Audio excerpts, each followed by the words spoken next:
Сиқырлы сыбызғы ертегісі. Кішкентай қоян өзінің сыбызғысында ойнап, ормандағы аң-құстарды үнемі көңілдендіріп жүреді.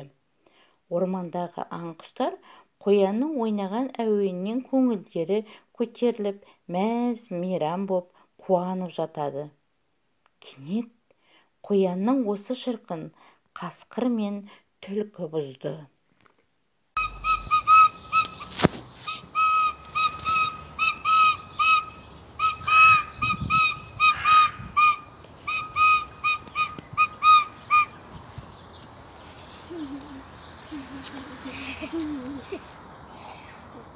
Ой, қоян, шөп-шекінді ұрып, қайда көреді?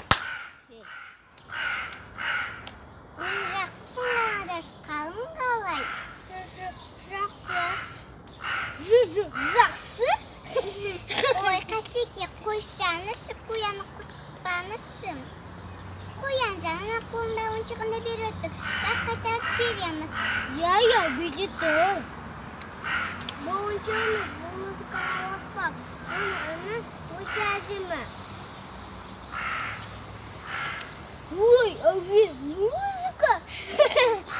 Осында қандай музыка шығарадым? Міне, ой.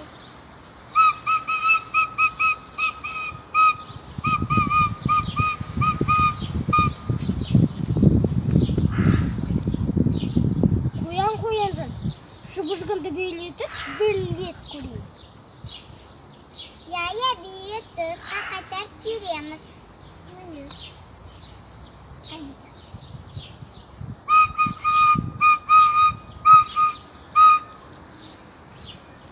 Оны шыбыжғы жақсы екен.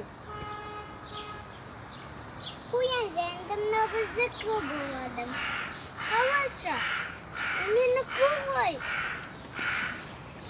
Сенікі болмайды, мынау біздікі болады. Ой, болмайды, қайтаңды, бұл менікі.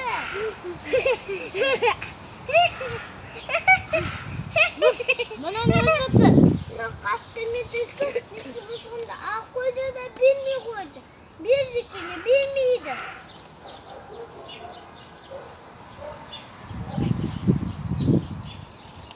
Боланы, Аңдатың, қайтаңды.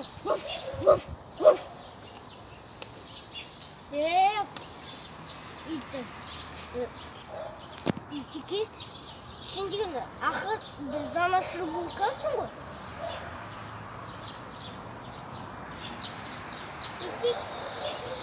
Итеке, жүріңіз.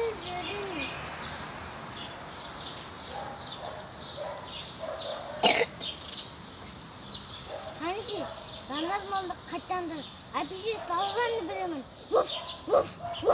Итеке, қойыны сенді. Біз білет көрейін деп едік, ал енді шыбыжғы бізге ұнап қалды. Соны айтам, қойыны сенді, Итеке. Мен сені айттым ғой, қанеке тартынды.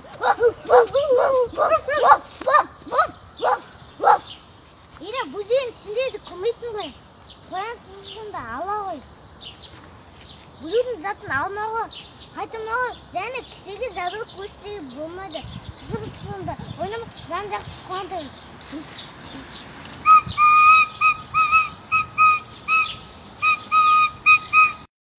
Сиқырлы сыбызғы ертегісінен ұққанымыз, кішілерге әлімжеттік жасауға болмайды. Керісінше, оларға көмектесіп жүру керек. Біздің дана халқымыз үлкенге құрмет, кішіге ізет деп айтады. Ендеше бір-бірімізге мейірімді болайық.